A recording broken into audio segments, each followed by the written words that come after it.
jualan arak sampai kebeli HP, alhamdulillah. Di tangan saya ini arak Bali teman-teman. Dan kenapa saya bisa pegang dan punya arak Bali ini? Jangan di skip, tonton sampai selesai. Jadi tadi malam ada seorang pemuda yang mau konsultasi. Kebetulan si pemuda ini profesinya penjual arak Bali. Karena dia bawa sampelnya, saya pinta dong. Saya lihat dan saya nanya, kamu udah dapet apa setelah menjual arak Bali? Kata dia, alhamdulillah Kang, dengan jual arak Bali saya udah dapet HP. Kita semua ketawa. Nah, tadinya saya nggak mau minta arak ini karena ya buat apa ya, selain dari haram, dan ini nggak boleh dikonsumsi teman-teman. Ini haram hukumnya, khusus buat yang muslim khususnya ya, nggak boleh dikonsumsi sama sekali. Begitu dia mau pulang, tiba-tiba saya teringat dengan satu kisah yang luar biasa. Nah, cerita inilah yang bikin saya minta arak itu. Sini araknya buat gue simpan lah di sini. Apa sih ceritanya? Jadi gini, suatu hari di zaman Turki Utsmani, hiduplah seorang raja yang bijaksana, namanya Sultan Murad ke-6. Dia bijaksana, soleh dan alim, Sultan Islam yang luar biasa. Di zamannya pula ada seorang laki-laki parubaya yang dikenal oleh masyarakat sebagai pendosa hebat. Jadi setiap sore dia beli arak, pulang ke rumah, setiap malam dia pelacuran, datang ke tempat pelacuran gitu, open BO lah ya gitu kan, pulang lagi. Sampai masyarakat menilai dia ini seorang penjahat, dia nggak pantas untuk mendapatkan satupun kebaikan. Karena setiap hari dia melakukan hal demikian. Sore beli arak, malam datang ke tempat pelacuran. Satu hari, dia ini meninggal. Si laki-laki parubaya meninggal dunia. Begitu meninggal, tidak ada satupun masyarakat yang mau mengkuburkan atau mensolati atau mengurus jenazahnya.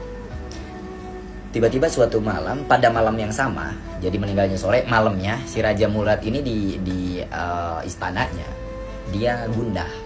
Dia bilang sama pengawalnya, ayo anterin gue yuk, kita belusukan ke kampung-kampung.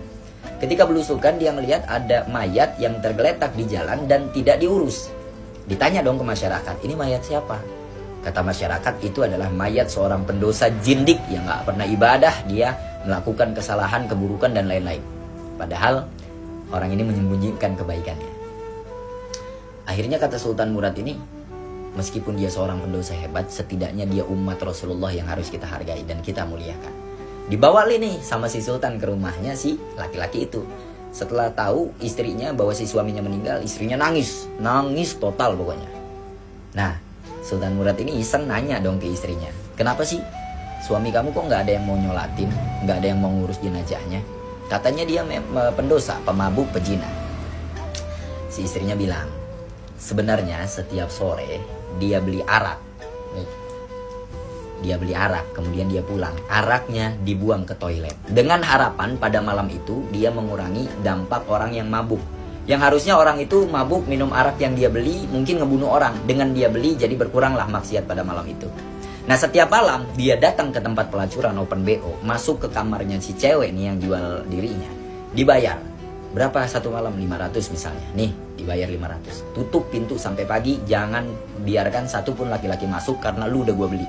Artinya waktu satu malam itu udah dia beli dan nggak boleh ada satupun laki-laki yang make itu cewek. Nah, setelah itu dia pulang. Pandangan masyarakat yang nggak tahu kan menganggapnya ini pendosa. Memang dia ibadahnya sembunyi-sembunyi, seorang wali. Dan ketika istrinya menceritakan itu, istrinya juga bilang, suami saya sebelum meninggal, dia sempat bilang, kita pakai bahasa kita ya, Neng, jangan khawatir. Nanti kalau abang meninggal, yang nyolatin abang Sultan, pemimpin Islam dan ulama dan wali seturki.